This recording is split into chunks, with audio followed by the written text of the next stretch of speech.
we move on to the next stage of our program today. It's a short module covering introduction to International Quality and Accreditation Services, the organization that I represent, and I am a director with. Just give me half a minute to put my presentation on screen. Nish, you can see it? Okay, thank you. So here I go. I expect this module to be about 15-20 minutes before we move on to the next module. Okay. IQAS, or International Quality and Accreditation Services, it was founded because there is a need for accreditation services for the various type of laboratories that they are in the country. I must tell the participants that India is a huge country, and I think we have more than 10 lakh laboratories, and that's a very nominal estimate. But even small countries like Singapore or Thailand, which is, I think, in terms of population, not even the size of Bombay, or for that matter Delhi, have as many as 3 or 4 accreditation bodies. So we, the founders of IQAS, thought it prudent to have a accreditation body, and that's how IQAS was set up. We render services in the field of 17025 2017. That's the standard for testing and calibration, and medical testing as per ISO 15189 2012 2022. Now I mentioned 2 years here because earlier the standards were to 2012. Very recently, in December of 2022, the standards were revised, and a 3-year window, which means that it extends up to 2025, has been given for all such labs, medical labs, which have taken accreditation under 15189 2012 to switch to 2022. IQAS is an associate member of Asia Pacific Accreditation Corporation. This is the regional body which governs Asia and the Pacific, which essentially means all the Asian countries, as also Australia and New Zealand. Okay, we are shortly going to become a mutual recognition arrangement signatory with APAC. Thereafter, we will move over to the global bodies like ILAC. Okay, so in that we have similar status as other accreditation bodies which are under APAC. The most important part of our operation is that we have complete commitment to impartiality, which is very important, non-discriminatory. And here I will elaborate. It's not only the big organizations like private limited and big organizations that we cater to, but we also cater to smaller organizations which are proprietary firms and partnership firms. And we ensure a hassle-free accreditation services which are timely. The accreditation services, the accreditation can be achieved in a short period of time if all clauses of the standards are adhered to. Okay, and we also ensure that the laboratories that we accredit are adhering to all the requirement and guidelines of APAC and ILAC. We have accredited as of now around 15 CAPs, and there are more which are on the anvil. We have about 70 assessors for conducting assessments on board. We have a governing body of directors who manage the entire operations of IQAS. There is an advisory board made up of technical people across various fields that guide IQAS in issues related to technicalities and also administration. We have a memorandum of understanding with the Meteorological Society of India. And we also have a memorandum of cooperation with an overseas accreditation body, which is AOSC Vietnam. The reason why we have this memorandum of cooperation is there are many industries, as you know, and Dr. Aswal also mentioned in passing. We are now, India, thanks to the leadership of the Prime Minister, is going global. There's no corner of the world which hasn't been left. So many of our businesses want to work with overseas entities.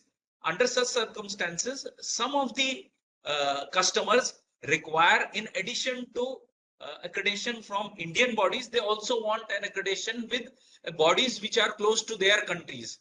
So in that sense, we have this memorandum of cooperation with AOSC Vietnam. So laboratories who want to do business in the Far East and their customers require accreditation from an accreditation bodies in the Far East, they can always approach us, and you all can have, and the laboratories can have a joint accreditation, both from IQAS, which is us, and also the Vietnamese accreditation body. I will also touch upon a very critical point, which Dr. Aswal also mentioned. See, the accreditation is always to a standard, not to an accreditation bodies. Many a time we come across this question, are you recognized by the government of India? Okay, the government of India itself doesn't recognize anybody, no accreditation body. Because what is most important here is that a laboratory which is accredited complies to a standard. They do not comply to an accreditation body. The accreditation body could be IQAS. There are two more private accreditation bodies plus also NEBL. But what is most important here is compliance to the standard, not compliance to an accreditation body. This is most important that all CAPs, all laboratories must bear in mind. I'll just briefly go over some of the objectives of IQS. Okay, it is the first objective that IQS adheres to is creating awareness on laboratory accreditation. It doesn't matter whom you get accredited from, but what is most important is that you should be aware that accreditation of your laboratory, okay, gives you a advantage over other laboratories which are not accredited. So we have programs for laboratories, we have regulators, we touch up with ministries, various codes, and we create awareness about the importance of laboratory accreditation. We also promote and implement accreditation system for laboratories. We conduct conferences, we conduct awareness programs. The awareness programs are completely free. We have already had about 3 or 4 awareness programs since the last year for various industries, sectors, also government bodies. So in this forum today, if there are laboratories, and of course we will prefer a group of laboratories who want an awareness programs to be conducted, IQS is there with you. The conferences awareness programs are based on various standards, okay, like ISO 17025, ISO 15189, and I have written about these two because these are the standards that we accredit laboratories to. We also conduct programs for awareness on 17011, which are the standards for accreditation bodies. So in case there is a need felt for an awareness program, okay, this can be conducted. A short awareness program is not a problem at all. It can also be done at no charge basis for a lab or its employees. Okay, the requirements of accreditation is also covered in this promoting and implementing accreditation system. One of the most important aspects of the accreditation services that we provide is the timely accreditation service. Please understand that accreditation can be, and I repeat this again, it can be a lengthy process. It is stage wise. Each stage takes time, but it is not, it doesn't take so much time that it can be put off to the laboratories, provided you have information and knowledge of the various stages. Okay, this is where IQS helps by bringing about awareness. We set time limits for the various accreditation stage, and there is detailing of the time requirements both internally and externally. That is, when a laboratory gets in touch with us, we inform them about the requirements, what they must have. If there is something that they do not have, we impress upon them to acquire this as soon as possible so that the accreditation process itself is done in a timely manner. And actually laboratories do not feel, अरे ये तो बहुत time लगता है यार, ये कौन accreditation करेगा. So it is, yes, as long as you adhere to the various requirements of the standards, please believe me, it can be done in a very time-bound manner. We also, objectives of IQS is also training and evaluation of assessors. One of the biggest and important pillars of the accreditation process is assessors. Assessors are people who go to laboratories and do assessment, who they check for themselves that the laboratory is following all the requirements of the standards. So training and evaluation of assessors is a very important part that IQS adheres to. Accreditation is of various type of laboratories, and our assessors, we have specialists, whether it's in the testing discipline or it's in the calibration or in the medical testing. So it depends upon the assessment that we are conducting. Okay, our assessors are experts. In fact, IQS has assessors on board who have done assessment for something like 200 laboratories. When I met these assessors and I shared inputs with them, I was amazed that there are assessors with us who have done about 250 odd laboratories assessment during their career. We maintain a database of various assessors. We evaluate the performance of assessors. We also conduct training programs for assessors, which are fresh assessors, and then we put them on assessment projects as observers and slowly recruit them as full-time assessors in our organization. There is a periodic review and analysis of the feedback report and action based on some. Sometimes some assessors require a little more fine-tuning. We ensure that they are put onto assessment as observers so that their qualities also get honed.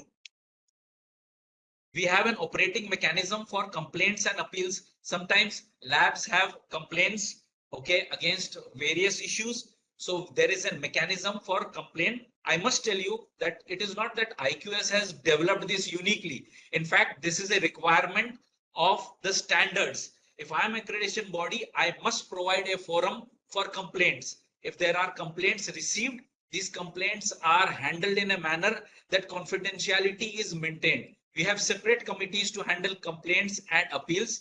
Okay, these complaints can be in respect of our own staff also. It can be in respect of our assessors also. So there are procedures which have been set, which is inspected by APAC before they grant associate membership to us and MRA membership to us. So we have an operational mechanism for complaints and appeal. We also maintain linkages with ILAC and APAC. This is very important. If we have to ensure that laboratories that we accredit are up to the standards mentioned, which is ISO 17025 or ISO 15189, it is very important to be updated with ILAC and APAC. So we are continuously, the IQAS staff and management updates themselves through websites of APAC and ILAC. There are also programs which APAC conducts. If you have, I request you, in fact, I implore upon you that you visit our websites regularly. Some of these programs are also open to the general public. If you go through our website or follow us on social media, then you can know about training programs. Some of them are short also. Some of them are long ones. For example, the assessor training program takes about 4.5 days. But the awareness program, like the ones which we are conducting today, can be as short as 2 hours or half a day. So please follow us on social media. Okay, please visit our websites periodically. It will give you an inputs on various training programs that we conduct. It will also give you inputs on updates by ILAC and APAC. These are very important if laboratories have to keep step with the latest developments in technology. I have already explained the importance of maintaining linkages with APAC and ILAC. I think I have almost finished my presentation. I hope it was not too long. I had earmarked about 20 minutes for this presentation because there are more important 2 modules coming up. In case you have any questions, please feel free to write to us. In this module today, it being a Sunday morning, we aren't keeping an open session, but we are just keeping this session for awareness of the accreditation, the benefits of accreditation, the process of accreditation, which will be covered by our next 2 speakers in the next 1 hour. But in case you have more information, please do write to us. Please visit our website. We have a link there for you to ask questions. Our website is www.iqas.co.in or www.iqascorp.com. I repeat, www.iqascorp.com. Do visit. I'm sure it will be very beneficial. It's not all about IQAS. It's lots and lots are there about the accreditation process and accreditation itself, which will help laboratories. Thank you very much.